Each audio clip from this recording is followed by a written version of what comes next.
Boa tarde a todos, tanto aos participantes deste webinar, agradecer em especial aos oradores que dedicam agora 1 hora do seu tempo para tratarmos este assunto. Portanto, este é um projeto que Campromis e Campoc levaram a cabo e que tem agora a sessão de encerramento e que vai ter uma mesa redonda dedicada ao tema a importância dos cereais na dieta mediterrânica. E sem mais demoras, passaria a palavra ao Dr. Jorge Neves, Presidente da Campromis, que vai-vos dar as boas-vindas. Muito obrigado. Boa tarde a todos. Em primeiro lugar, agradecer a todos os que estão a assistir a este webinar neste momento. Umas breves palavras relativamente àquilo que é o valor SER. Primeiro que tudo, um agradecimento muito especial à Astrid e ao Tiago Silva Pinto pela dinamização que fizeram neste projeto. E este projeto é um exemplo muito interessante relativamente àquilo que é possível fazer com as verbas que os quadros comunitários proporcionam para este tipo de projetos. Portanto, acho que é um bom exemplo daquilo que se faz e que se pode fazer em Portugal.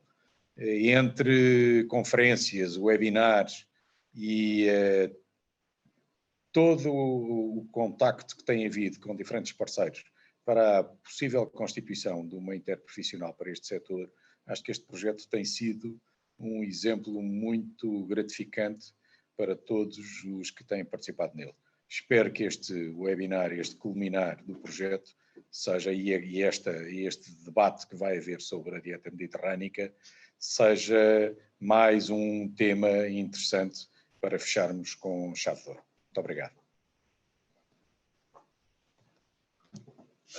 Agora, se concordassem, íamos passar a palavra à engenheira Custódia Correia, coordenadora da Rede Rural Nacional, que conduzirá a mesa redonda. Muito obrigado.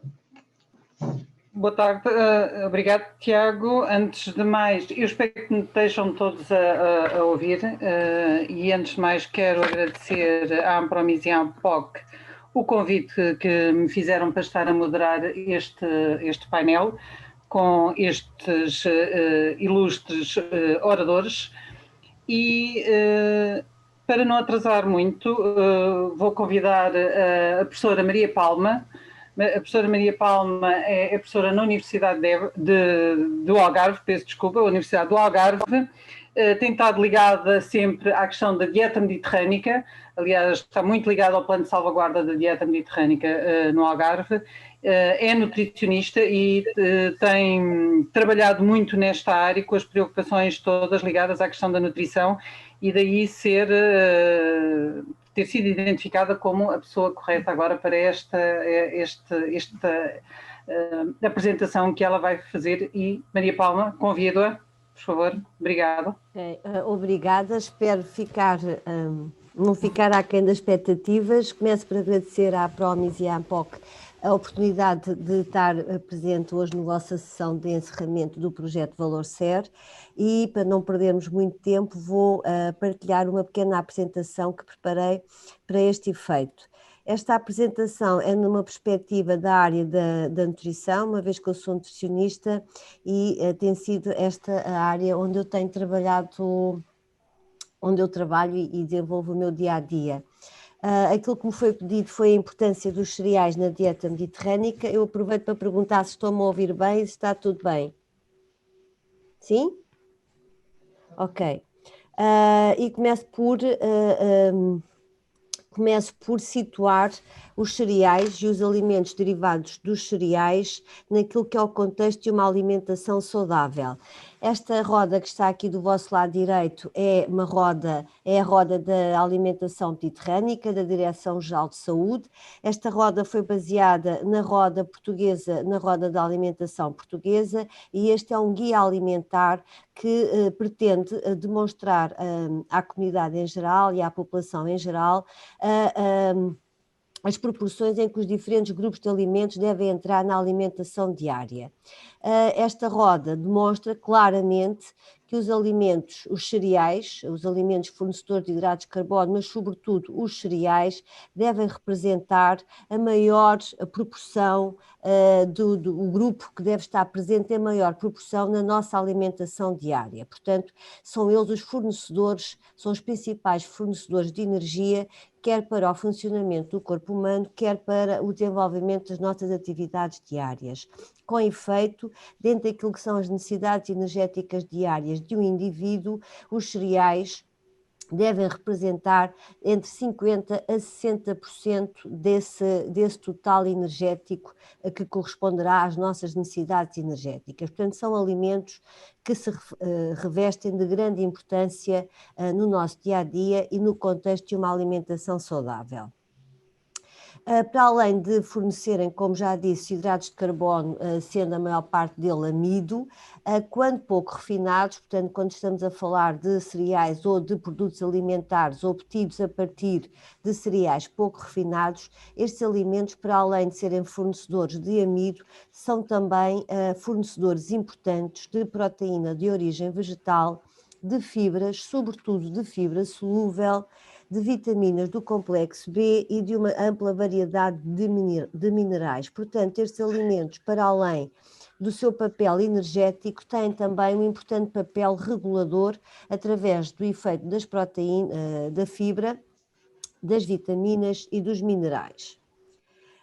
Dentro dos diferentes cereais que nós consumimos, e aqui eu fixei mais naquilo que é a realidade portuguesa, dentro daquilo que são os diferentes cereais e dos produtos que nós consumimos na nossa alimentação, dizer que a riqueza nutricional e o valor nutritivo dos cereais depende muito do seu grau de refinação. Quando nós estamos a falar de cereais muito refinados ou de produtos alimentares obtidos a partir de farinhas de cereais muito refinados, eles praticamente só nos fornecem hidratos de carbono complexos, amido e alguns outros polissacáridos. No entanto, quando nós temos presente nesses produtos alimentares cereais não refinados ou pouco refinados, que contenham, para além do amido que está presente no endosperma do grão, mas que contenham também alguma porção de germano e alguma porção de farelo, a riqueza nutricional desses alimentos aumenta consideravelmente, porque é exatamente no germe que nós vamos buscar, ou que está presente a maior parte da proteína, que está concentrada a proteína, grande parte da proteína de origem vegetal, mas também há ácidos gordos essenciais, vitamina E e outras vitaminas. No farelo, o farelo, para além do seu teor e do seu conteúdo em fibra, quer seja tem uma pequena componente de fibra insolúvel e fibra solúvel, tem também uma grande riqueza em vitaminas do complexo B, alguns minerais e também substâncias com potencial antioxidante e anti-inflamatório. Aliás, são estas substâncias com potencial antioxidante e anti-inflamatório têm sido muito associadas a alguns efeitos benéficos que a comunidade científica tem vindo a identificar através do consumo de cereais pouco refinados. Dizer ainda que estes cereais, estes alimentos obtidos a partir de cereais pouco refinados, também têm outra característica nutricional muito importante, que é o facto de serem alimentos com aquilo que nós designamos de índice glicémico baixo. O que é que este índice glicémico baixo significa? Significa que quando nós consumimos, quando nós ingerimos alimentos ricos em hidratos de carbono, se esses hidratos de carbono forem complexos, a sua digestão vai-se fazendo progressivamente e a glicose que se vai obtendo a partir da digestão destes hidratos de carbono complexos vai sendo absorvida gradualmente para a corrente sanguínea, levando a que não haja picos de glicose sanguíneos. Quando nós consumimos hidratos de carbono com índices glicémicos muito baixos, o que acontece é que eles são rapidamente digeridos, rapidamente absorvidos e provocam picos de glicemia, picos de glicose a nível sanguíneo. E isto vai provocar alguns equilíbrios fisiológicos, nomeadamente na libertação de insulina e que pode levar a futuros problemas relacionados com a produção e com a secreção de insulina, podendo levar ao desenvolvimento de diabetes tipo 2. Ora bem, pediram para integrar os cereais naquilo que é a dieta mediterrânica, e a dieta mediterrânica tem associado a si um modo de comer muito particular e muito próprio. Este modo de comer, o modo de comer mediterrânico, o padrão alimentar mediterrânico associado à dieta mediterrânica, tem sido amplamente estudado pela comunidade científica. Ele começou a ser estudado pela comunidade científica na década de 50 do século XX. Tem sido têm sido encontradas muitas evidências científicas sobre os benefícios da adesão ao padrão alimentar mediterrâneo na saúde. Tem sido, ora bem, e este modo de comer mediterrâneo, este padrão alimentar, tem uma matriz alimentar comum. E esta matriz alimentar comum assenta exatamente naquilo que se designa normalmente como tríada mediterrânica, que assenta na produção e no consumo do azeite, de cereais e do vinho. A dieta mediterrânica, eu devia ter dito, não disse, a dieta mediterrânica é característica de todos os países que estão situados à volta do mar Mediterrâneo, mas também de alguns países que sofrem ainda influências edafoclimáticas deste mar interior, no caso Portugal. Ora bem, estes países têm esta matriz alimentar comum e têm também, assentam os seus hábitos alimentares tradicionais dos povos do Mediterrâneo, que assentam numa variedade grande de alimentos, numa ampla variedade de alimentos, característica dos diferentes países. No entanto, para além desta tríada comum, identificam-se outros alimentos que fazem parte e que são comuns a todos os países do Mediterrâneo no que diz respeito aos seus hábitos alimentares tradicionais. E dentro dessas características comuns, eu saliento aquilo que é a base da alimentação mediterrânica. E a base da alimentação mediterrânica é exatamente o consumo abundante de alimentos de origem vegetal. E neste consumo abundante de alimentos de origem vegetal, destacam-se os produtos hortícolas, a fruta, as leguminosas secas e frescas, os frutos secos e oleaginosos, mas também, e sobretudo porque hoje estamos a falar de cereais, os cereais pouco refinados ou integrais. E é aqui que entra também a importância e o enquadramento dos cereais na dieta mediterrânica. Te referi há pouco que esta forma de alimentação era uma forma de alimentação promotora de saúde e, com efeito, a evidência científica é muito abundante e temos muitos variedíssimos estudos que nos referem que a adesão à dieta mediterrânica está associada, no geral, a uma maior longevidade, mas também esta longevidade associada a uma maior qualidade de vida, na medida em que está associada a mais baixas taxas de morbilidade e mortalidade por doença cardiovascular e também por alguns tipos de cancro. E ainda associada a uma menor incidência de diabetes tipo 2, como já referi há bocadinho, de hipertensão arterial, de obesidade, de doenças neurodegenerativas e de desenvolvimento de síndrome metabólico. Portanto, a adesão a prática dos hábitos alimentares que apresentei atrás, nomeadamente o consumo de cereais pouco refinados, traz vantagens bastante estudadas, bem estudadas e bem documentadas a nível da comunidade científica.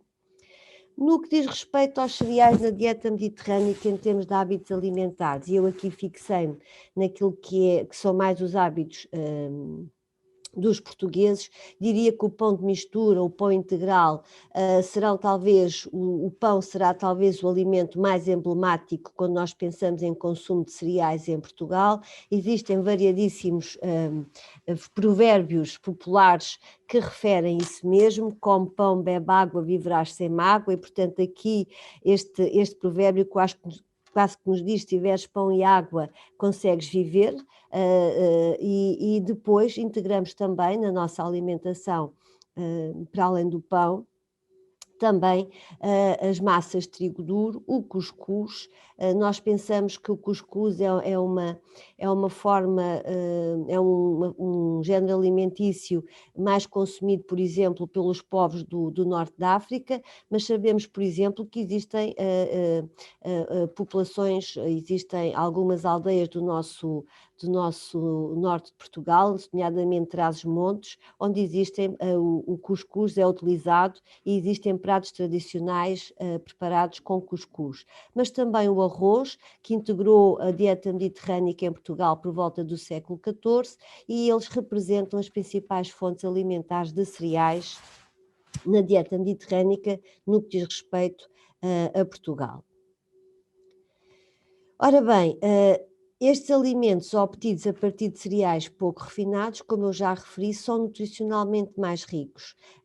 Eles têm as fibras alimentares, solúveis e insolúveis, têm uma grande riqueza em termos de vitaminas e minerais. As vitaminas e os minerais têm um papel regulador do funcionamento do nosso organismo muito importante.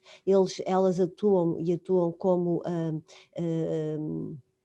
cofatores de muitas reações que ocorrem no nosso organismo, sendo fundamentais para que elas aconteçam.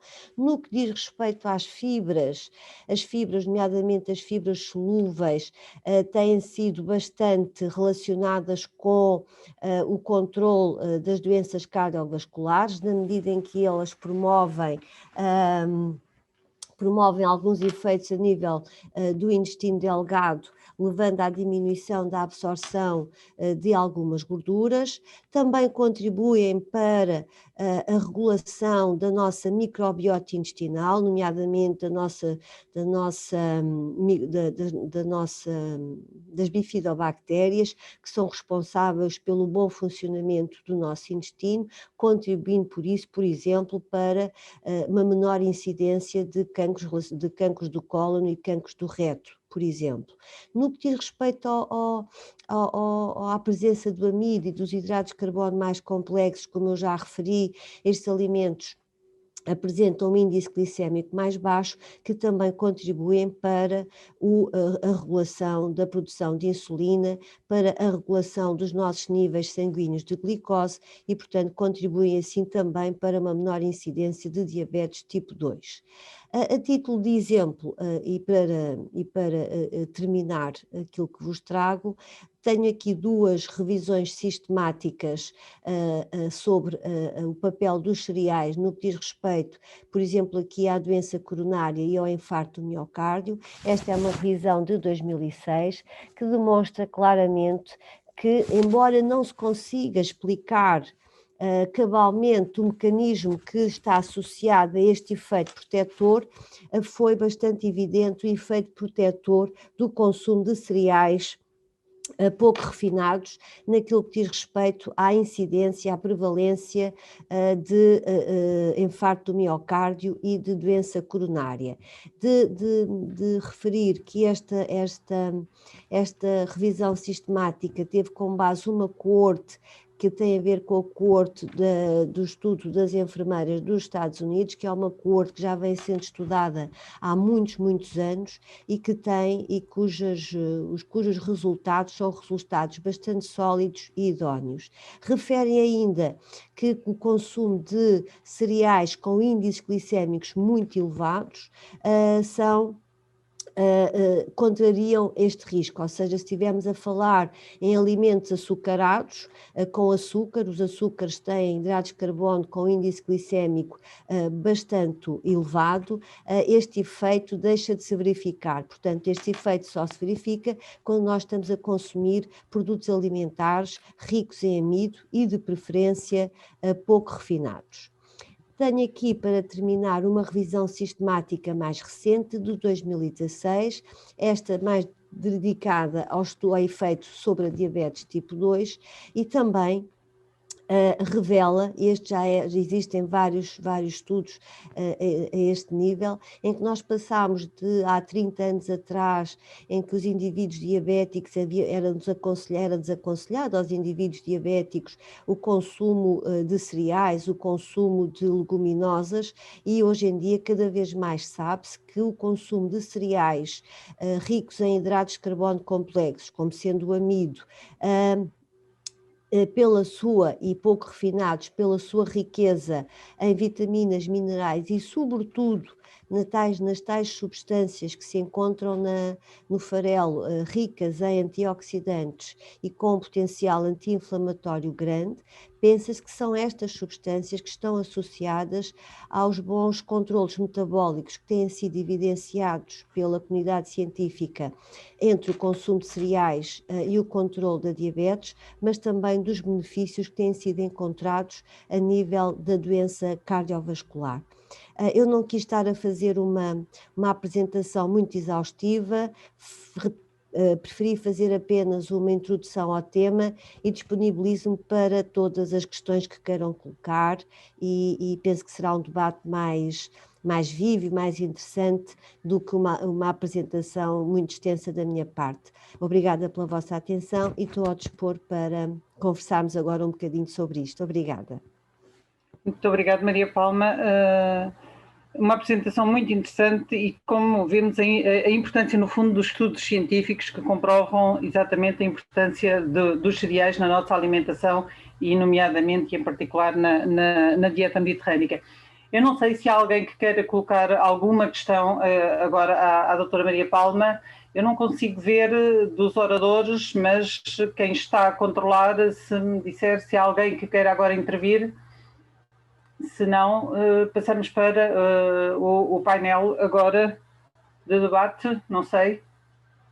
Astrid, há alguém que manifeste que queira colocar alguma questão? Não? Ok, Maria. Mas Maria, não, eu vou pedir agora depois a sua colaboração, está bem?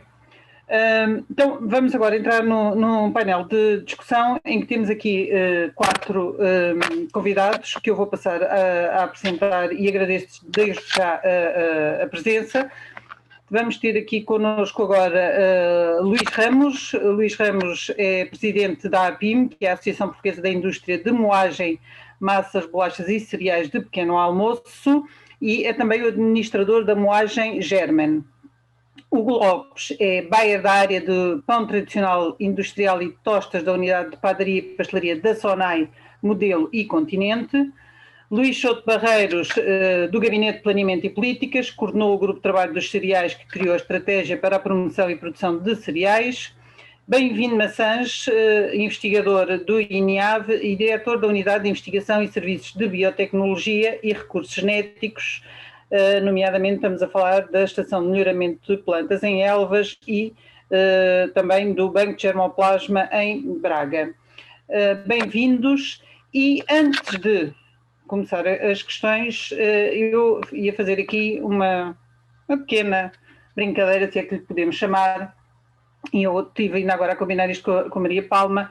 É assim, a Direção-Geral de Saúde, e nomeadamente também a Ordem dos Nutricionistas, e a Maria Palma tem utilizado muito, quando queremos tentar saber como é que é da adesão à dieta mediterrânica, existem vários índices, e um instrumento que existe tem um nome que é PREDIMED, e que é constituído por um questionário que é feito à população para avaliar exatamente este nível de adesão à dieta mediterrânica.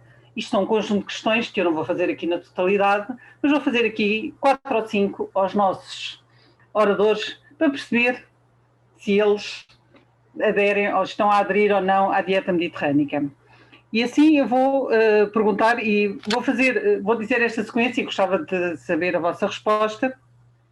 Se, por exemplo, Luís Souto Barreiros, se em casa, na sua casa, utiliza azeite como principal gordura culinária. Sim ou não? Sim. Ok. Bem-vindo, Maçãs. Azeite sempre. Sempre. Sim, senhora.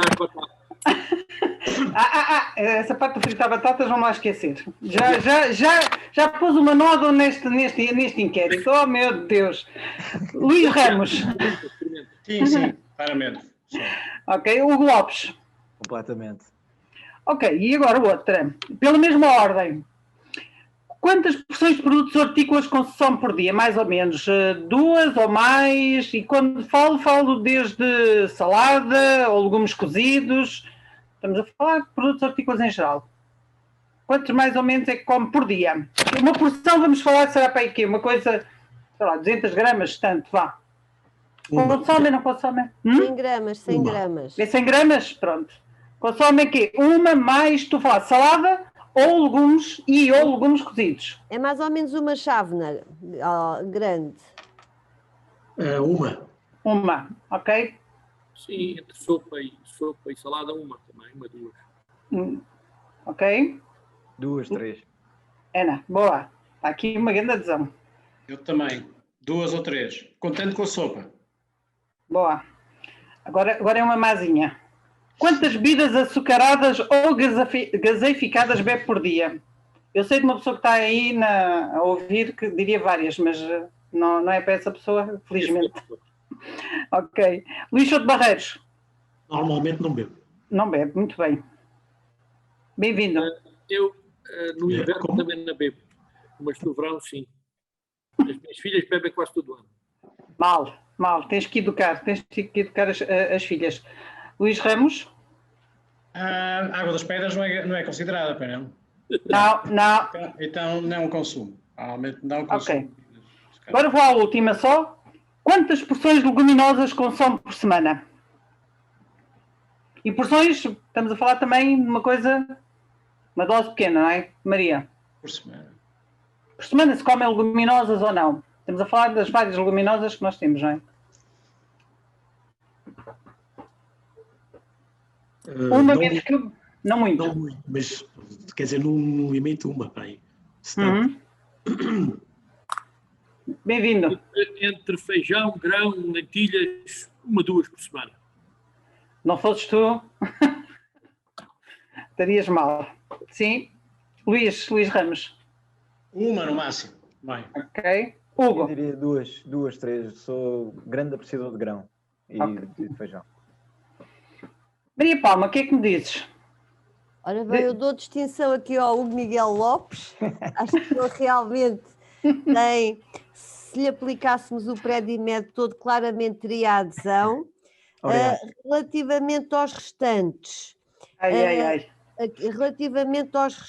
aqueles que consomem menos leguminosas, claramente estão logo fora da adesão, e se nós juntarmos aos que... Aqui há um equilíbrio, porque temos, por exemplo, o Luís Ramos, que não só come uma porção de leguminosas por semana, mas é daqueles que come mais fruta e produtos hortícolas, 2 a 3, portanto ficaria aqui assim quase lá. Depois temos também o Luís Souto Barreiros, também na mesma posição do Luís Matos Ramos. Depois temos aqui o Bem-vindo Maçãs, que o salva às leguminosas, mas temos aqui coisas a trabalhar nos hortícolas e nas bebidas nos refrigerantes no verão. E pronto, e acho que já disse todos. Ok, obrigadíssimo, Maria Palma. Então vai aqui para o Hugo Lopes. Sim, senhora. Pronto, isto foi só para descontrair. Isto é uma média. Boa. Atenção que isto é uma média. Claro. Então, mas o que nós estamos a dizer é exatamente isto, é uma média. Pronto, obrigadíssimo, obrigado por terem participado, no fundo, nesta descontração inicial. E agora sim, passando mesmo às questões do debate, eu ia começar pelo Luís Souto Barreiros, responsável exatamente pela questão da estratégia, e sabendo nós que um dos factos que levou ao aparecimento da estratégia deve-se ao nosso país ter um baixo grau de aprovisionamento dos cereais nacionais, pergunto o que prevê a estratégia exatamente para inverter esta situação e valorizar a nossa produção nacional. Luís. Bom, em primeiro lugar, obrigado à ANPOC e à ANPROMIS pelo convite para estar aqui presente. E Pronto, eu penso que acho que ficou evidente que realmente os cereais têm uma importância fundamental na nossa alimentação. E a estratégia nesse aspecto, tendo em conta o reduzido grau de autoaprovisionamento que Portugal tem, que funcionou aqui como um sinal de alarme para a necessidade de se fazer esta estratégia, para inverter a situação. Portugal, só aqui em termos de enquadramento, acho que é importante percebermos que este tema do autoaprovisionamento é assim um tema que nem sempre é muito compreendido, mas Portugal tem uma situação muito, muito única na Europa. Só há 3 países na Europa que têm uma situação de autoaprovisionamento pior do que Portugal, que são as ilhas de Chipre e Malta, que têm uma realidade totalmente diferente, e a Holanda, por uma razão diferente, porque tem uma pecuária intensiva muito, muito desenvolvida e é um consumidor excepcional, tem um consumo muito elevado deste tipo de cereais. Eu penso que nós todos, no momento em que vivemos atualmente, nos fomos apercebendo da importância de ter um nível de autoaprovisionamento razoável, níveis mínimos, em bens essenciais. Eu acho que a fase de pandemia que vivemos demonstrou-nos para todos a fragilidade das cadeias de abastecimento e a importância que os países têm em ter uma capacidade mínima. Bom, assim, eu diria que a estratégia definiu 3 grandes objetivos para tentar resolver este problema. Primeiro era reduzir a dependência externa, outro criar valor na fileira dos cereais e, por fim, viabilizar a atividade agrícola em todo o território. Eu penso que muitos destes, depois foram definidos objetivos operacionais e medidas. Tudo isto muito centrado em melhorar a eficiência produtiva, reduzir os custos de produção, na transferência do conhecimento, no reforço da organização dentro do setor e ao longo da cadeia, na diferenciação da produção nacional e na estabilização do rendimento dos agricultores. Os agricultores têm que ter um rendimento adequado, senão não irão produzir. Pronto, como disse, foram criadas cerca de 17 medidas nestas várias áreas. Eu diria aqui, destacaria só na parte da valorização da produção nacional. As grandes áreas de intervenção ou de medidas passaram, em primeiro lugar, pelo reforço da organização dos produtores, promovendo o seu crescimento, o reforço da sua capacidade técnica e da sua capacidade de intervenção, nomeadamente ao nível da transferência de conhecimento. Depois também uma outra vertente, que é o reforço da interligação dos agentes ao longo da fileira, nomeadamente através da criação de uma estrutura interprofissional que reúna toda a cadeia de abastecimento no setor dos cereais para granola e do milho, que este projeto de valor certo tem aqui uma vertente nesta área. Nós pensamos que uma estrutura deste tipo pode ter um papel fundamental no desenvolvimento do setor, na promoção, na inovação, etc. Uma terceira área que é promover a diferenciação da produção nacional através da promoção de marcas que identifiquem os cereais de origem nacional.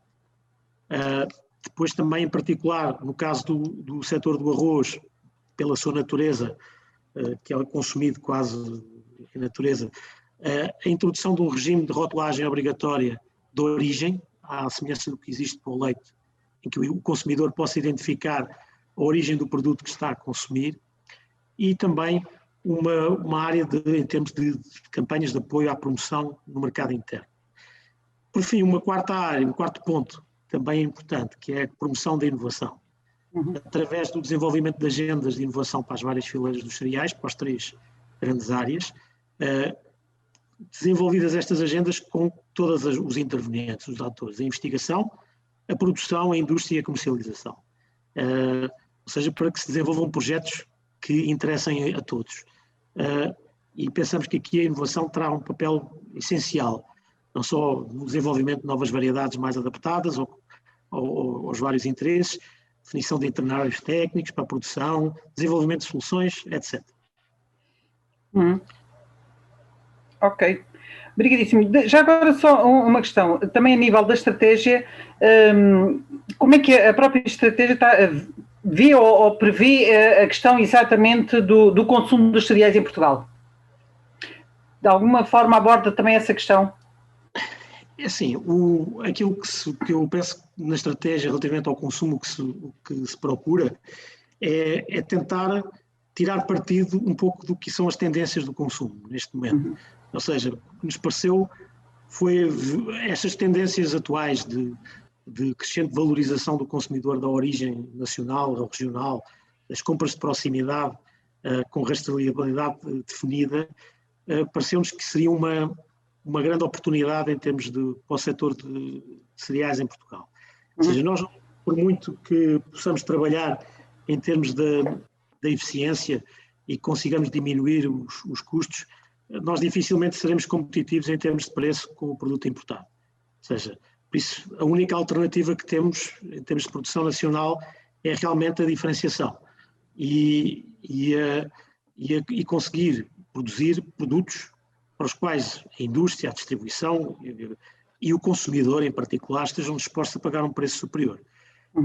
E por isso parecemos que há, e pelo os exemplos que têm surgido no mercado nacional, temos tido vários exemplos, no caso da cevada para malte, no milho para as pipocas, nos pães cereais, para cereais regionais, ou os baixos teores em pesticidas, etc., milho biológico, trigo biológico, etc., são soluções com valor acrescentado e que temos visto casos reais que se devem incentivar. Eu dava, por exemplo, que tivemos há pouco tempo a oportunidade de ver num webinar também promovido no âmbito aqui deste projeto, onde vimos alguns exemplos reais muito interessantes de valorização de produtos nacionais, sempre envolvidos em cooperação, em iniciativas que surgiram, em que temos por um lado a produção e por outro lado a indústria ou a distribuição. Nunca uma iniciativa unilateral, mas sempre algo desenvolvido em conjunto, que é um pouco a linha que a estratégia defende sempre. Ok, obrigadíssimo. Passo agora para o bem-vindo. Bem-vindo, sendo responsável exatamente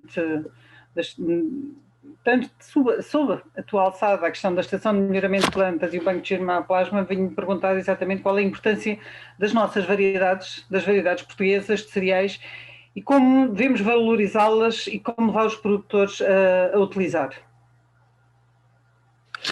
Muito boa tarde a todos. Agradeço também terem se lembrado de nós. Enfim, nós fazemos parte deste grupo integrado que integra os produtores, a indústria e a investigação. Portanto, temos tido o privilégio de vir a discutir estes assuntos há muito tempo. E eu, relativamente a esta questão, gostaria de dizer o seguinte. Eu não sei exatamente o que é que me estás aqui a entender por variedades portuguesas. Variedades portuguesas, nós temos em Portugal, ainda temos um programa de melhoramento genético de cereais, nomeadamente praganosos, cereais praganosos, não trigo, não milho, já explicarei depois a natureza das diferentes espécies, destas diferentes espécies, mas relativamente aos cereais praganosos, o Estado ainda tem a decorrer um programa de melhoramento genético de cereais e vamos, como processo contínuo que se pressupõe ser um programa de melhoramento, vamos desenvolvendo variedades ao longo dos anos e vamos tendo acesso a pequeninos ganhos, subindo pequenos degraus que vão melhorando a capacidade genética e o potencial genético das variedades, quer do ponto de vista da produção, mas sobretudo temos que enquadrar aqui o seguinte aspecto. Nós nunca podemos esquecer a nossa condição mediterrânica, ou seja, a nossa condição de grande influência do ambiente mediterrâneo no nosso sistema de produção. E, portanto, enquadramos aqui esta variabilidade do sistema do ambiente mediterrâneo que condiciona muito a adaptação das variedades. E é isso que nós temos em termos de ganho relativamente a variedades desenvolvidas noutras latitudes e com influência de outro tipo de ambientes. O melhoramento genético enquadra em cada programa de melhoramento genético, enquadra em cada momento aquilo que são os principais desafios, quer postos do lado das grandes limitações ambientais à expressão do potencial genético dos genótipos, de cada variedade, e também aquilo que são as exigências da indústria e dos consumidores no final. Portanto, nós, para termos uma variedade que seja aceite, ela tem que ter padrões de produtividade adequados àquilo que os agricultores e àquilo que são os sistemas de agricultura em cada momento e àquilo que os industriais e os consumidores procuram também em cada momento. Eu vou ser rápido, mas vou só dar aqui um pequenino exemplo. Há pouco tempo nós fomos aqui confrontados com a seguinte questão. Há uma variedade que nós, enfim, desenvolvemos aqui na estação, nos programas de melhoramento da Estação Nacional de Melhoramento de Plantas do INIAV, que, enfim, vou dizer o nome, mas quer dizer, que é o roxo.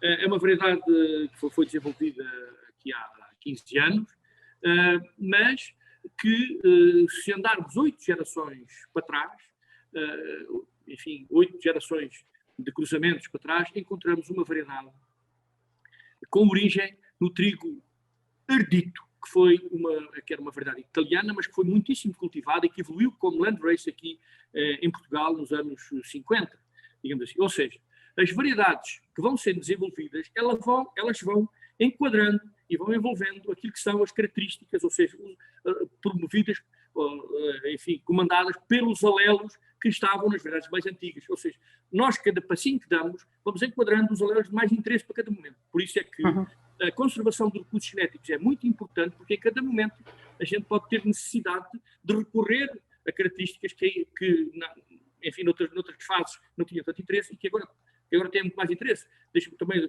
recordar que neste momento vivemos um terrível momento no ponto de vista do melhoramento genético no trigo mole, mais no trigo mole do que no trigo rijo, que tem a ver com a grande suscetibilidade a uma raça nova de ferrugem amarela, que é um fungo que afeta as folhas dos trigos.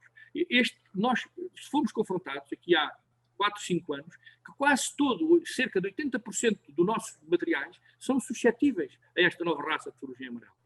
E tivemos que ir à procura de materiais de outras origens e antigos, e mais antigos, para encontrar os genes de resistência à ferrugem amarela que estamos agora a integrar nos nossos materiais. Outro exemplo são as alterações climáticas.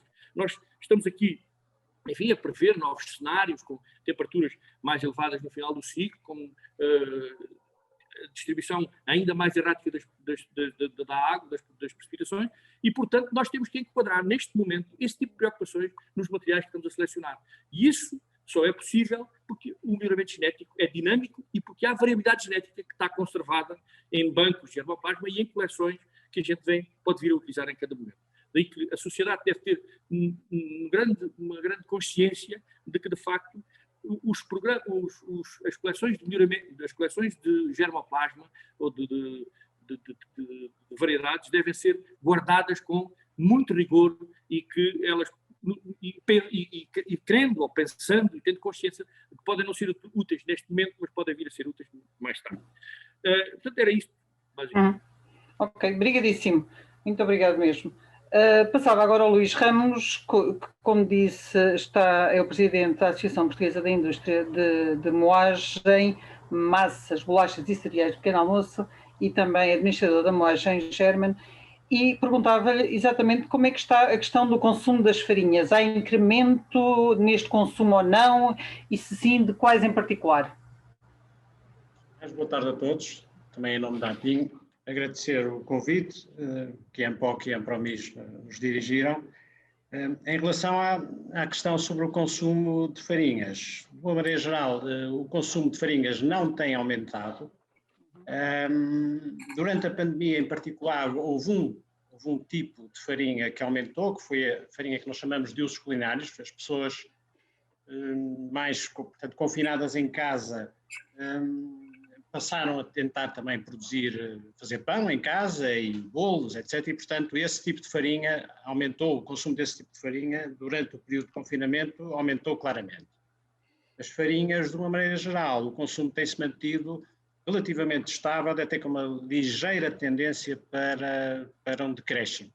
E eu penso que, a propósito disso, conforme já foi falado, acho que o pão, que é o principal destino das nossas farinhas, não tem tido a divulgação que deveria ter, do ponto de vista dos benefícios nutricionais, que foram, aliás, muito bem descritos na apresentação da professora Maria Palma. E, portanto, é isso. Em geral, portanto, eu diria que o consumo se tem mantido relativamente estável das farinhas como um todo, aumentou momentaneamente, durante a pandemia, as farinhas de usos culinários, portanto, as farinhas que utilizamos em casa para fabrico de pão, bolos. Mas diga uma coisa, essas farinhas que me está a referir são farinhas pouco refinadas, muito refinadas, isto falando, lembrando um bocadinho... Sim, normalmente são farinhas refinadas, sim. Uhum. Até porque o consumidor... E acha que não há uma maior procura agora de... Ou vai não havendo, sim. sim. Vai, começa a haver, sim. Também notamos isso. O aumento da procura de farinhas com... Nós atribuímos com maior teor de cinza, ou seja, um nível de digamos, menos transformada, digamos assim, mais próximas das farinhas integrais. Sim, claramente. Isso é uma tendência que temos verificado, sim. E já agora, ainda agora também estava a referir a questão da doutora Maria Palma, quando falou da questão do valor nutricional, vocês na produção das farinhas têm um pouco, entram em linha de conta com este valor nutricional dos cereais ou não? Para nós, o principal parâmetro nutricional que avaliamos no cereal e que conta é o teor de proteína, não é? De proteína bruta do cereal, porque é muito diferenciado. Nós adquirimos, e sobretudo, como sabem, 90% do cereal que consumimos é importado, e importamos cereal, sobretudo, com origem na União Europeia, particularmente em França, mas importamos cereal desde 11% até 16% de proteína, portanto, desde os Estados Unidos ou do Canadá, que é o cereal com teor de proteína mais elevado, e, portanto, aquilo que é melhor para o fabrico de pão, mas, e agora voltando um bocadinho à nossa realidade, e a este projeto, temos com o parceiro, portanto, com a SONAI em concreto, já alguma experiência de trabalhar trigo nacional com um nível de proteína mais elevado, um nível de proteína entre os 12% e os 13%, e que tem dado em panificação resultados muito interessantes, não é? Esta experiência, já temos alguns anos dessa experiência e que tem de facto resultado bastante bem, mas sobre isso acho que o Hugo falará melhor que eu, com certeza.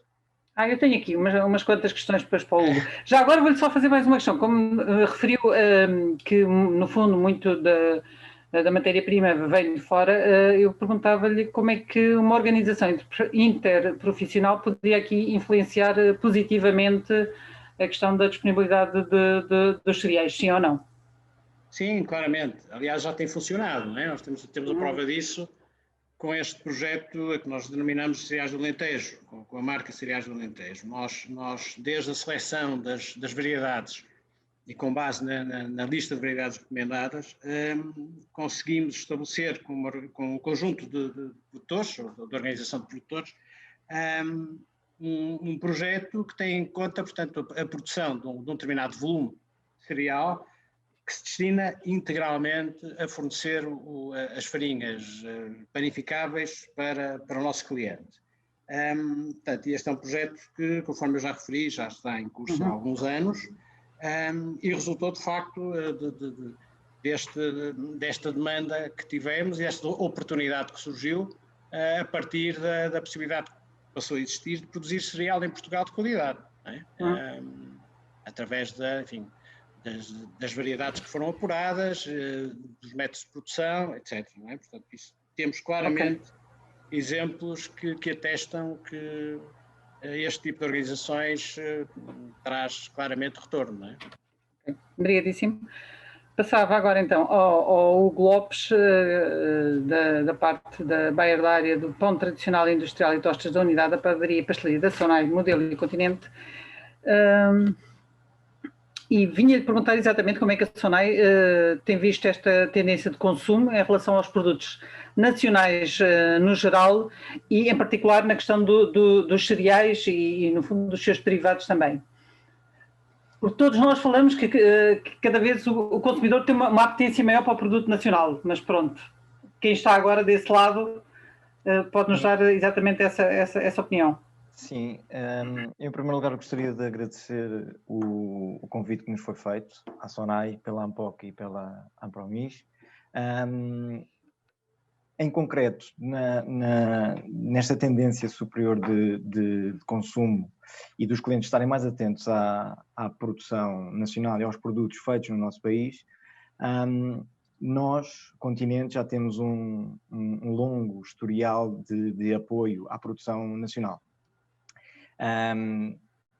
O nosso clube de produtores, Continente, é um exemplo disso. Este clube foi fundado em 1998, portanto já tem mais de 20 anos de existência. Atualmente tem 240 membros e estes membros fazem parte de organizações de produtores, agricultores individuais, empresas familiares, bom, e uma vasta cobertura das várias áreas de negócio, como a produção de frutas e legumes, de queijos, enchidos e da padaria e pastelaria tradicional. Portanto, é um património que nos orgulhamos imenso, que não é novidade para nós e que temos reforçado ao longo dos anos. Sobre a procura e valorização dos produtos nacionais, efetivamente, sente-se ao longo dos últimos anos uma crescente preocupação e procura por parte dos clientes de produtos nacionais. Nesta altura da pandemia, ainda mais, creio que se gerou uma consciência por parte do consumidor das dificuldades que todos atravessaram, e especialmente os agricultores, e o pensamento foi, vamos ajudar a produção nacional. Em concreto com os cereais do Alentejo, a nossa parceria também já tem alguns anos. Ano após ano nós conseguimos consolidar a nossa parceria. Desde que eu estou à frente do negócio de pão na SONAI, o crescimento das toneladas de trigo plantadas tem crescido. Só para vos dar um número, este ano nós compramos 4.000 toneladas de trigo alentejano, que depois é transformado em farinha e que depois serve de produção nas nossas lojas, e portanto é uma parceria e uma valorização que é um património nosso e que pretendemos que seja de futuro. Obviamente estes crescimentos e este awareness, diria eu, esta consciência por parte dos clientes necessita, há bocado creio que foi o Luís Souto Barreiros que falou nisso, que falou na parte da comunicação. E isso é essencial. Sentimos que nós próprios já fizemos alguns esforços nesse sentido, de divulgar a produção nacional e o pão também. E, portanto, eu acredito mesmo que o caminho da produção nacional é mesmo este, ou seja, é construirmos relações estas em que temos aqui um trabalho de parceria, em que inovamos, também como disse o Luís Souto Barreiros, e no fim o trabalho de comunicação é essencial. E agora, falando em comunicação, eu vou aqui fazer assim um desafio.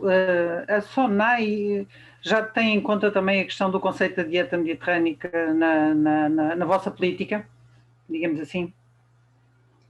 Na política de comunicação? De comunicação, sim.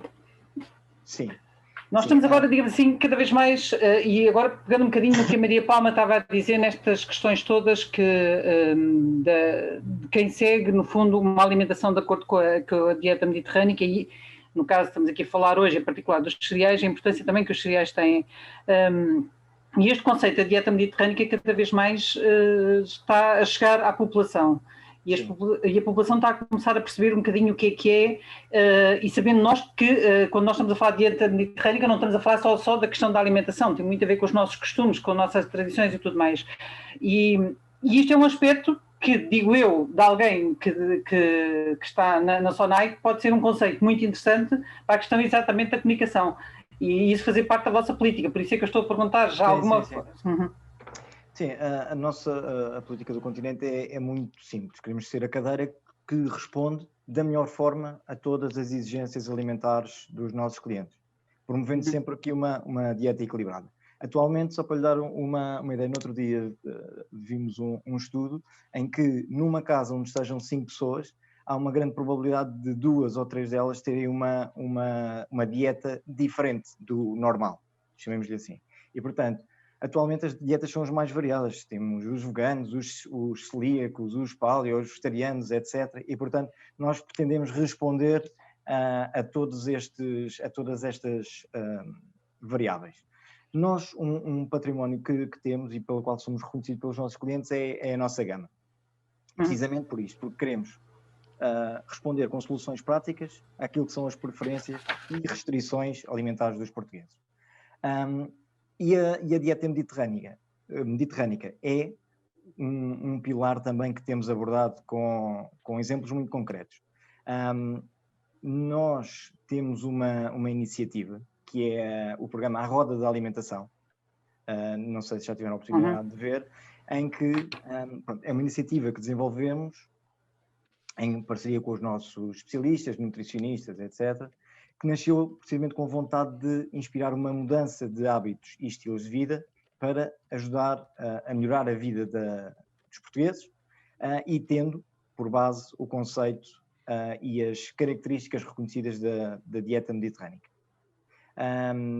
E, portanto, respondendo à sua questão, sim, a dieta mediterrânica faz parte do nosso ADN, não desde agora, há muito tempo, e os cereais em concreto, também pela sua importância que têm nesta dieta, como foi demonstrado também pela doutora Maria Palma, são obviamente uma parte integrante e importante deste conceito.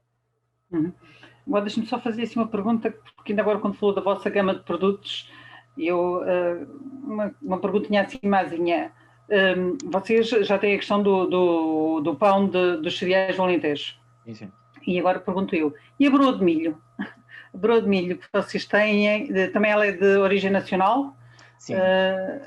Estou a pensar, sei lá, desenvolver algum projeto semelhante ao que está já do pão dos cereais do Alentejo? Ou... Sim. Respondendo à questão concreta, a broa de milho é feita a partir de milho português, ok? Não através desta parceria dos cereais do Alentejo, mas é comprado com milho, é feita com milho português. Mas na SONAI nós gostamos muito de ser desafiados e de desafiar. Nós recebemos muitas propostas dos nossos fornecedores e dos nossos parceiros de gamas que acham interessante, de linhas de trabalho que acham interessante desenvolver connosco, e nós próprios também já fazemos esse trabalho com os produtores.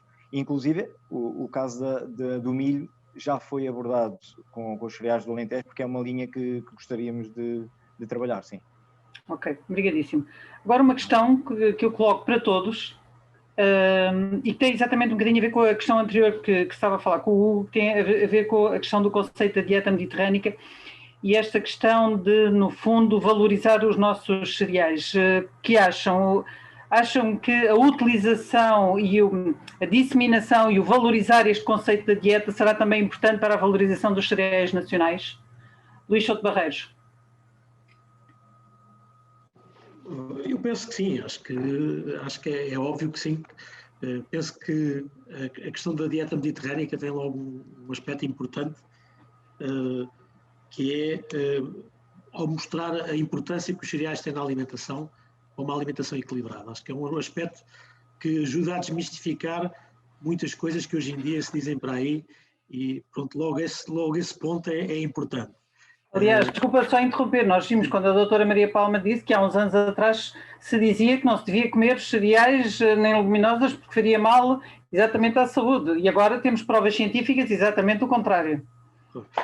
Exatamente, eu acho que esse é logo o ponto essencial, o conceito da dieta mediterrânica explica-nos, e por isso é importante valorizá-lo, porque é importante para o consumo dos cereais. E penso que, como referi antes, a questão da qualidade ou da diferenciação é o único ponto em que nós podemos valorizar a nossa produção.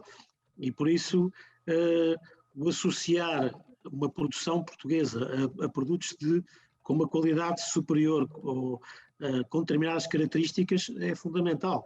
Eu penso que o próprio conceito da dieta mediterrânica vai para além da questão nutricional. Também abrange tem uma vertente mais cultural, tradicional, da forma de produção ou de proximidade, etc., que são aspectos que são relevantes.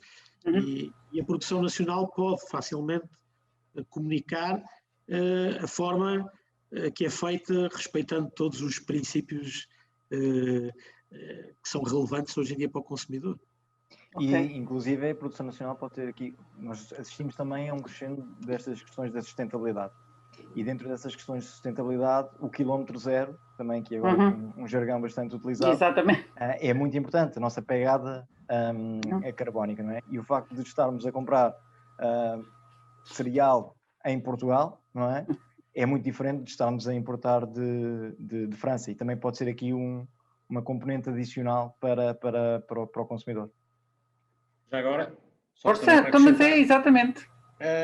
Que de facto esta proximidade já foi referida, também acho que é fundamental, e o modo de cultivar o cereal, e esta proximidade que nos permite conhecer de facto desde a semente até às condições em que o cereal é cultivado, terminando depois na produção, e da produção vindo diretamente para as fábricas. Portanto, não há armazenagens intermédias, não há armazenagens portuárias, não há transportes marítimos, conforme o Hugo já acabou de referir. Portanto, a sustentabilidade é incomparável, não é? De facto, são pontos muito importantes e que jogam, de facto, a favor, claramente, da produção nacional. Para além da qualidade, que eu não quero deixar de destacar. E volto agora um bocadinho dentro da questão que estávamos a falar da dieta mediterrânea, que é exatamente uma das bases é esta, é o consumir o local quase, e quanto mais próximo melhor. Pronto, exatamente. Bem-vindo. Estás sem som. Peço desculpa. Pronto, isto tem a ver com a sustentabilidade e com a diferenciação, mas depois eu também gostava de chamar a atenção aqui de uma coisa que também não sei, mas tenho ouvido referir, nomeadamente esta relação dos cereais do Alentejo, que tem a ver com a segurança, a própria aspectos da segurança alimentar, nomeadamente mais no aspecto safety, do food safety, de contaminações, é muito importante esse aspecto também. Sim. Exato. Essa era uma das coisas, e entretanto, aquilo que o Luís Ramos estava a dizer, relativamente aqui à proximidade e a esta integração diferentes de todos nestas fileiras, tem a ver com, no caso do trigo e das cevadas, o facto de nós fazermos variedades muito dirigidas para aquilo que são os consumos. Nós temos uma ferramenta, entre aspas, assim, que é a lista de variedades recomendadas, que nos tem permitido ajustar, quer do ponto de vista da genética, quer do ponto de vista da agronomia, os melhores itinerários, de modo a servir à indústria com lotes muito homogéneos do ponto de vista da qualidade, do ponto de vista daquilo que se espera dos lotes dos cereais, quer de trigo, quer de cevada. No caso do milho, penso que é a mesma coisa, exatamente a mesma coisa. Quando a gente fala, por exemplo, no milho para a alimentação humana, também existe um trabalho imenso do ponto de vista da identificação dos híbridos, ou das variedades mais ajustadas para cada um desses consumos e, portanto, fornecer à indústria lotes muito dirigidos. Isto é logo um dos primeiros pontos que penso eu que tem que ser também realçado. Já agora? Sim, força Luís Ramos, sim. Do ponto de vista comercial também me parece que é mais interessante, até porque, enfim, em termos de ciclo económico, tudo fica dentro de Portugal, não é? Quer dizer, desde a produção agrícola e tudo, enfim, a comercialização do cereal, tudo fica cá dentro, não é? Há menos importação, são menos bens que são importados, também o aspecto económico acho que deve ser relevado, não é? O impacto económico do negócio. Sim, claramente. Ora, muito obrigado. Quero agradecer a todos neste painel, começando pela Maria Palma, obrigadíssimo pela apresentação, que acho que foi muito boa e muito enquadradora e revelou exatamente a importância dos cereais na nossa alimentação e nomeadamente na dieta mediterrânica. Também aos membros do painel, ao Luís Souto Barreiros, bem-vindo Maçãs, Luís Ramos e Hugo Lopes. Eu não sei se há alguma questão que pela parte dos participantes que queira ser colocada ou não, mas entretanto passo para a Astrid. Mas se houver alguma questão, aproveitem. Se não, Astrid, obrigadíssimo.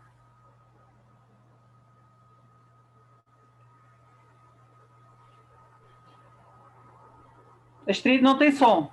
Obrigada, Custódia. Obrigada a todos os participantes. Gostamos imenso de os ouvir aqui deste lado. Foram, de facto, mencionados uma série de aspectos que se relacionam com este nosso projeto Valor SER. Dê-me só um segundo.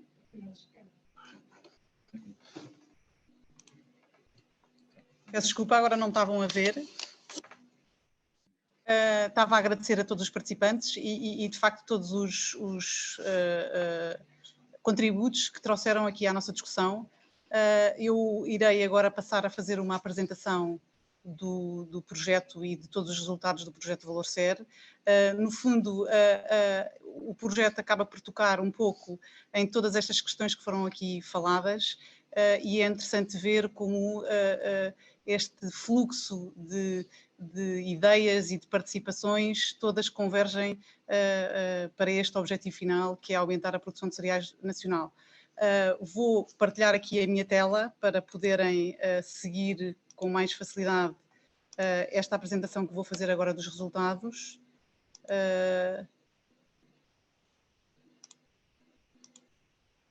Como é que... Está a ver? A tela como um todo? Estou a tentar.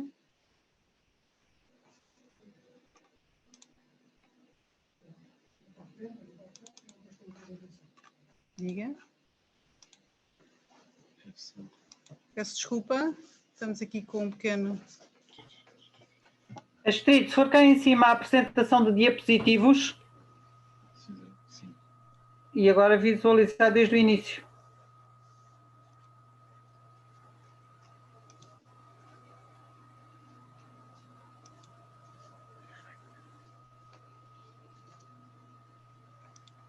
Já está.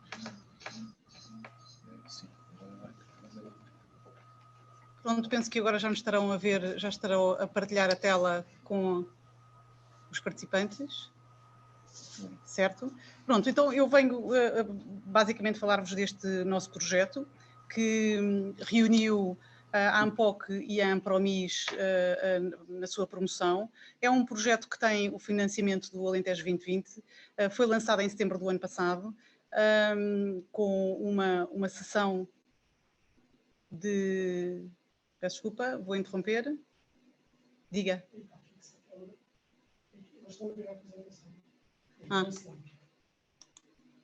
Espera aí. Se não se importam, vou fechar aqui isto tudo e lançar outra vez, se calhar é mais fácil.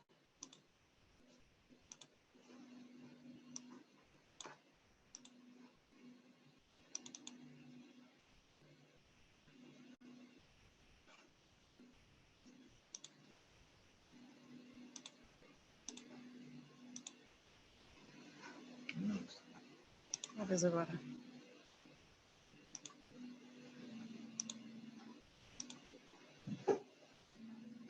Este, será? Como é que se vê agora? Vê-se bem agora? Pronto. Pronto. Penso que já estamos agora em condições de avançar. Portanto, estava eu a dizer que é um projeto que foi uma copromoção entre a ANPOC e a AMPROMIS, foi lançada em setembro do ano passado. Fizemos uma sessão de lançamento precisamente aqui em Coruche. O projeto compreendeu também a execução de 16 sessões de network entre elementos da fileira dos cereais, com o objetivo principal, precisamente de aumentar a comunicação, o trabalho em rede e falar da importância da criação de produtos de valor acrescentado. O projeto incluiu também um estudo para a criação da Organização Interprofissional da Fileira dos Cereais, incluiu a realização de 2 conferências para a competitividade e ainda um conjunto de realização de 8 newsletters para promoção dos resultados e de todas as fases do projeto. Terminamos agora com esta sessão de encerramento. Era uma sessão que estava prevista resumir-se à apresentação dos resultados, mas aqui eu e o Tiago achamos que todas as ocasiões são boas para lançar o debate e criar pontos para efetivar cada vez mais esta ideia de promover os cereais nacionais e de encontrarmos pistas para desenvolver cada vez mais valor na nossa fileira. A sessão de lançamento, como vos disse, foi em setembro do ano passado. Começámos com uma apresentação do Valor Ser, portanto, para lançar as bases do projeto. Tivemos a oportunidade de ouvir na altura também aqui o Luís Souto Barreiros, que também teve nesse evento precisamente para nos falar da Estratégia Nacional para a promoção da produção de cereais. Esta estratégia enquadra-se, aliás, é um bocadinho ao contrário, este projeto enquadra-se totalmente na Estratégia Nacional, uma vez que visa ir ao encontro dos temas lançados na estratégia, precisamente para a valorização da produção de cereais nacionais. Neste evento falámos também dos desafios da criação da organização interprofissional, tivemos os contributos do Nuno Manana, do GPP, que nos veio falar sobre todos os desafios que envolvem a criação de uma organização interprofissional, e finalmente tivemos também a sorte de reunir um painel de pessoas da fileira que nos ajudaram a pensar logo à partida em maneiras de valorizar a produção nacional de cereais. Portanto, começámos bem e foi uma ótima maneira de pegar nos trabalhos que se seguiram com precisamente a organização de 16 sessões de network. Estas sessões de network não se resumiram às sessões propriamente ditas. Estas sessões obrigaram um trabalho bastante extenso de preparação e de análise de toda a fileira.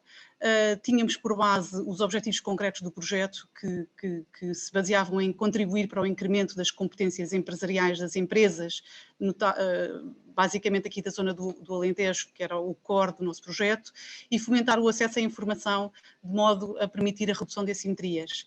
Também o outro objetivo passava por fomentar a comunicação entre os vários intervenientes da fileira dos cereais, promovendo o diálogo e a colaboração.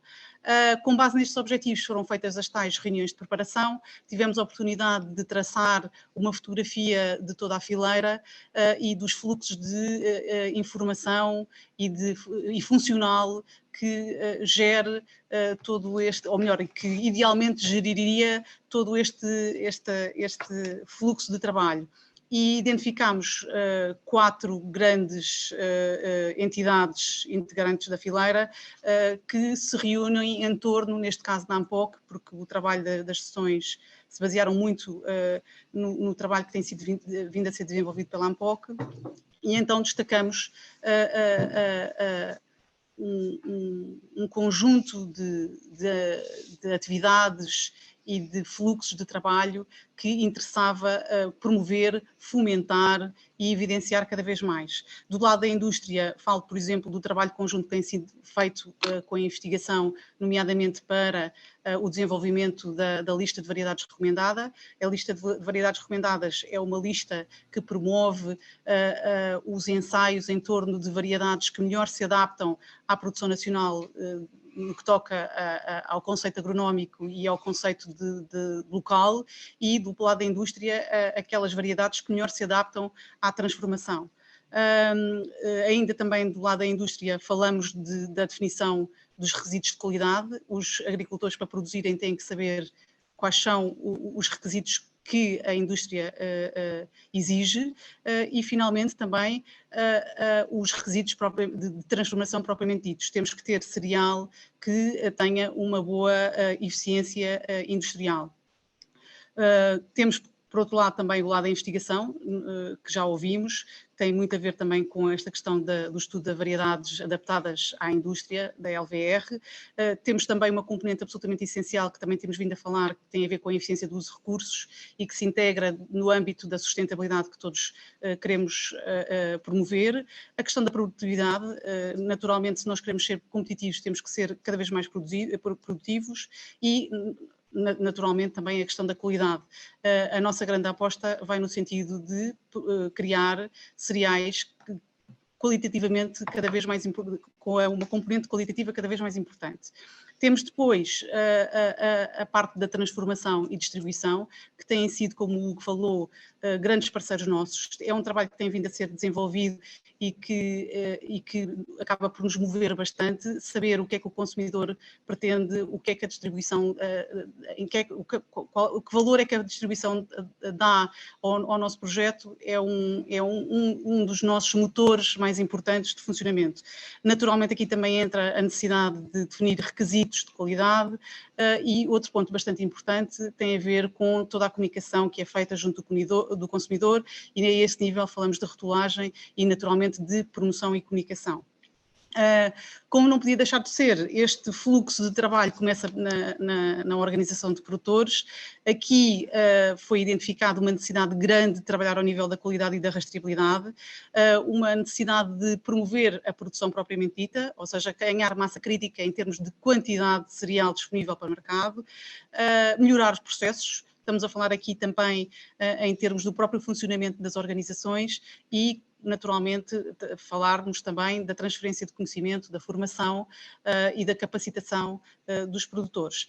Portanto, com base nestes objetivos e neste fluxo de trabalho que nós identificámos, reparámos também que a ANPOC tinha aqui um papel absolutamente essencial, de pivô, que teria que trabalhar ao nível da regulação, do maior conhecimento dos mercados, de como é que haveríamos de criar valor, de fomentar as relações de network entre a fileira, de criar mecanismos de comunicação e promoção e, naturalmente, promover a qualidade, a rastreabilidade e a transferência de conhecimento. Com base nestes objetivos e nesta análise que foi feita, chegámos a um conjunto de necessidades, foram áreas de trabalho que quisemos desenvolver com estas sessões de network. Ao longo das sessões conseguimos trabalhar ao nível da qualidade e da rastreabilidade, a promoção de novos negócios, a análise de mercados, fizemos um exercício grande de promover o maior conhecimento dos mercados e um maior conhecimento da realidade económica e da conjuntura económica. Naturalmente que este ano o Covid foi uma peça fundamental e que acabou por alterar aqui os nossos planos, mas nós também temos que saber lidar com todas estas coisas que nos podem vir a acontecer novas, porque também podem ser oportunidades. Tivemos um enfoque grande no reforço das relações, na melhoria do funcionamento das organizações, na capacitação e transferência de conhecimento e, finalmente, na comunicação e promoção. Em termos de resultados, vou-vos só falar de alguns, não quero amassar-vos com os resultados de forma exaustiva. Ao nível da qualidade e de rastreabilidade, gostava de salientar que foram implementados junto de todas as organizações de produtores com que a ANPOC trabalha, processos de rastreamento que permitem o acompanhamento de todos os lotes de cereais, desde a produção à sua entrega na distribuição, passando, portanto, pela indústria. É um processo que permite, por exemplo, garantir que toda a semente utilizada na produção de cereais é certificada. É um processo que permite garantir que estamos a trabalhar com cereais que vêm necessariamente de variedades provenientes da lista de variedades recomendadas. Isto é um exemplo. Temos também um comprometimento de todas as organizações com a melhoria contínua. São organizações que no último ano e meio conseguiram desenvolver internamente sistemas de qualidade, portanto é notável o que foi obtido a este nível. Passo também, por exemplo, para a promoção de novos negócios. Falámos da parceria que existe, por exemplo, dos cereais do Alentejo com a Sonai, que este ano já concretizou um negócio de 4.000 toneladas de trigo, por exemplo, mais de 50 de triticale, mas falo-vos também, por exemplo, do negócio que foi feito com a Central de Cervejas para a criação de uma boémia específica, marca Cereais do Alentejo. Foi um trabalho também muito importante.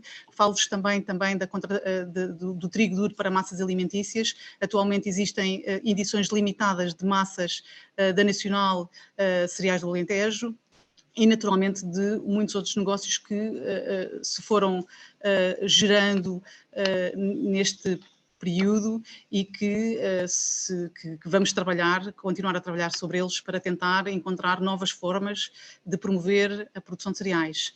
Depois, em termos de análise de mercados e conjuntura económica, fizemos um grande trabalho de preparação de tudo o que são campanhas de produção de cereal e também, muito importante para nós, perceber quais os impactos do Covid, quais as oportunidades e agora também, mais recentemente, a importância da análise das alterações que vão ocorrer ao nível da reforma da PAC e como é que essas alterações podem vir a influenciar a competitividade do setor. Outras ações que também eu acho que merece falar, já falei, por exemplo, da questão da implementação do sistema de qualidade, mas gostava também de vos falar do balanço que foi feito ao nível da formação técnica de cereais que a ANPOC promove todos os anos e também ao nível do balanço que foi feito para a lista de variedades recomendadas. Foram atividades que implicaram toda a fileira e que permitiram que nós evoluíssemos em conjunto para situações de melhoria, não só ao nível da transferência de conhecimento, mas também ao nível da capacitação. Finalmente, ao nível da comunicação e promoção, naturalmente tinha que vos falar da marca Cereais do Alentejo. É uma marca que também foi lançada em maio do ano passado e é uma marca que felizmente tem vindo a criar cada vez mais raízes no mercado e que tem vindo a ganhar uma grande notoriedade. Achamos que é um exemplo daquilo que se pode fazer para promover a comunicação e a valorização dos cereais nacionais. Passo agora então para o estudo para a criação da Organização Interprofissional da Fileira dos Cereais. Foi outra das ações que o projeto compreendeu. É um estudo que permitiu logo à partida, numa primeira fase, perceber melhor o que é que era isto de uma organização interprofissional, como é que funcionavam, quais eram as limitações, como é que se estruturam e quais são os exemplos que existem em Portugal e no resto da Europa. Desta primeira análise e aprendizagem que fizemos do que são organizações interprofissionais, conseguimos ir muito mais além, fizemos uma auscultação das entidades mais representativas da indústria e transformação, chegámos com o apoio de todos a uma definição de um conjunto de objetivos prioritários que respondiam às necessidades da fileira como um todo. Conseguimos também encontrar um modelo de organização bastante simples que permitisse uma implementação de uma organização interprofissional dos cereais de uma forma muito rápida e bastante prática. Era importante para nós. A transparência é uma dos fatores que mais influenciam o bom funcionamento de uma organização interprofissional. Portanto, para nós uma estrutura simples era importante.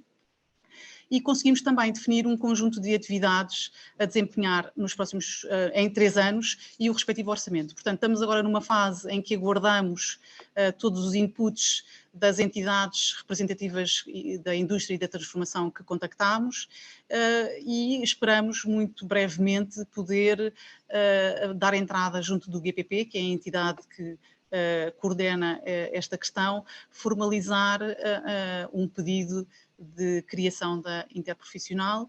Falamos agora, portanto, de aspectos mais ligados com a formalização, que tem a ver com a representatividade, com o plano de atividades e com os estatutos e regulamento interno da organização interprofissional. É uma componente de um futuro que nós esperamos que seja próximo, mas é um trabalho absolutamente relevante. Eu vou voltar só um pouco atrás para vos mostrar em concreto quais foram os objetivos que foram identificados como sempre primordiais para a criação, para a organização da interprofissional, sendo que tem muito a ver com a criação de valor, com a partilha de informação, com a investigação e, como também já falámos aqui hoje várias vezes, com a necessidade grande de promover o setor e promover também a sustentabilidade. Passo-vos então para outra das atividades que foram as conferências para a competitividade. Fizemos 2. A primeira teve a ver com a competitividade da fileira dos cereais na próxima década e neste ponto o principal enfoque foi na reforma da PAC. Tivemos a oportunidade de ouvir um testemunho bastante relevante do professor Francisco Gomes da Silva sobre esta matéria, o que fez pensar a produção, que nos levou a construir uma série de cenários importantes e que nos fez pensar sobre o tema e chegar à conclusão de que é absolutamente fundamental alertar para a necessidade de um conjunto de instrumentos de política que sejam adaptados à realidade das explorações agrícolas produtoras de cereais e que estes instrumentos de política têm que necessariamente contribuir para a sustentabilidade e para a competitividade do setor. Mais ainda, estes instrumentos terão também que garantir e constituir um apoio para o setor conseguir desenvolver todas as atividades que foram precisamente identificadas na Estratégia Nacional para a Promoção da Produção de Cereais. A segunda Conferência para a Competitividade teve um objetivo muito específico, que era, no fundo, envolver a parte, ou melhor, pensar mais ao nível do produto. Daí que pensámos em falar sobre a importância da marca para a valorização do produto. Nesta conferência conseguimos reunir uma série de responsáveis de marketing de empresas nacionais que trabalhassem com produtos que tivessem uma componente marcadamente, em que o componente da origem fosse uma componente importante para a sua estratégia de marketing. Tivemos também a oportunidade de ouvir da parte de um especialista na matéria de como é que se desenvolve uma marca. Ficaram 3 ideias muito importantes e eu acho muito interessantes. Ficou uma primeira ideia de que é preciso ter um bom produto, uma boa marca tem que ter por trás um bom produto. Também a importância da estratégia para a concretização de uma visão sem estratégia é uma alucinação, é um tema bastante interessante. E depois a importância da implementação. Sem implementação, uma estratégia não passa de uma simples intenção. Nós temos regido muito por estas 3 ideias, temos tentado ser bastante sérios nesta ideia e acho que somos capazes hoje, atualmente, de dizer que de facto apostamos num bom produto. Temos a visão de promover cada vez mais a qualidade e a quantidade de produção, a quantidade de cereal produzido em Portugal. E temos uma estratégia e temos tentado ficar, temos andado como é que eu hei de explicar? Temos-nos tentado ficar por essa estratégia que já foi delineada. O que é que ajuda? Ajuda o debate que esta sessão também permitiu fazer e ajuda a chegar à conclusão que também chegámos há pouco. Os cereais nacionais têm uma série de fatores de origem que são absolutamente relevantes. Falámos há pouco da pegada carbónica, falamos da sustentabilidade da maneira como são produzidos, falamos da qualidade e falamos também daquele fator extraordinário que é o que é nacional é bom. É uma tendência de mercado que veio para ficar e que é uma oportunidade para nós. Portanto, há mercado, há interesse e há muitos fatores diferenciadores para os cereais produzidos no nosso território. Portanto, cabe-nos a nós encontrar maneiras de valorizar e promover cada vez mais este consumo de cereais nacionais. Este projeto compreendia também a realização de 8 newsletters, elas foram feitas, aliás, vamos hoje lançar a última newsletter do projeto. Estas newsletters têm servido para promover as atividades do Valor Ser e também de disseminar resultados. Temos feito esta publicação das newsletters de maneira a chegar a um público mais alargado e poderão encontrá-las na Voz do Campo e no Correio do Ribatejo. Finalmente chegamos à sessão de encerramento, que é a sessão de hoje. Eu penso que esta sessão serviu mais uma vez para demonstrar aquilo que, no fundo, é a conclusão deste projeto, que é a fileira conhece-se melhor, está cada vez mais integrada, está mais forte, está absolutamente centrada na qualidade e na valorização dos produtos e está consciente do seu papel para o sucesso de um projeto que é, acima de tudo, comum. Gostaria só de salientar mais uns quantos aspectos e termino assim, desta forma, que é temos que fomentar a investigação, temos que trabalhar na qualidade, temos que adequar os produtos à transformação, temos que formar melhor e capacitar os nossos produtores, temos que perceber melhor as tendências de mercado e temos que definitivamente apostar na comunicação e na promoção. E pronto, e fico-me por aqui, resta-me agradecer, eu gostei muito de participar neste projeto e vou passar agora a palavra ao nosso Presidente, que vai fazer o encerramento da... Oi, se eu conseguir... Espera aí, estou sem... Pronto. que vai fazer o encerramento desta nossa sessão Valor Ser. Bom, então, depois desta tarde, que eu acho que foi bastante produtiva, quero começar por agradecer, em primeiro lugar, à Custódia e a todos os oradores que participaram na mesa redonda e vieram-nos aqui mostrar hoje, e mais uma vez, para quem eventualmente ainda pudesse ter dúvidas sobre isso, a importância da dieta mediterrânica e o papel fundamental que os cereais têm na dieta mediterrânica. E quero também felicitar, sem dúvida nenhuma, a Astrid Monteiro e o Tiago Silva Pinto, que conseguiram, de uma maneira muito positiva e francamente construtiva, levar a cabo todas as iniciativas deste projeto ambicioso na altura da nossa candidatura e que mostrou aqui que é fundamental a união destas duas organizações no sentido de trabalharmos para um bem comum.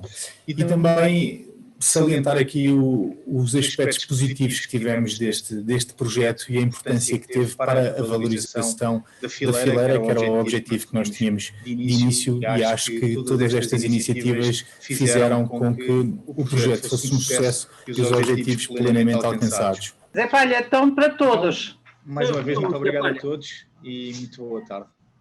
O projeto Valor Ser foi dinamizado em copromoção pela ANPOC, Associação Nacional de Produtores de Cereais, e pela Ampromis, Associação Nacional de Produtores de Milho e Sorgo, com o financiamento do Alentejo 2020.